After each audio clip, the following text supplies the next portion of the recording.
సముద్రంలో కొట్టుకుపోతున్న వాడికి ఒక చిన్న కర్ర ముక్క దొరికినా సంబరపడిపోతాడు. కొంతన్నా దొరుకుతుంది అన్నట్టు.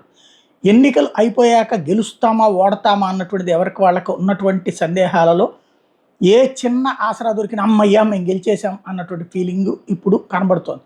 4వ తారీఖు దాకా ఈ ఉత్కంఠ, ఉద్వేగం నడుస్తూనే ఉంటుంది. ఇప్పుడు వైఎస్ఆర్ కాంగ్రెస్ పార్టీ వాడు తాజాగా ఎవరో సైపాల్ పండిట్ అట, మరి ఆయన ఎవరో కూడా తెలుసో తెలియదు. ఆయన ఇచ్చినటువంటి సర్వే అంటూ ప్రొజెక్ట్ చేస్తున్నారు.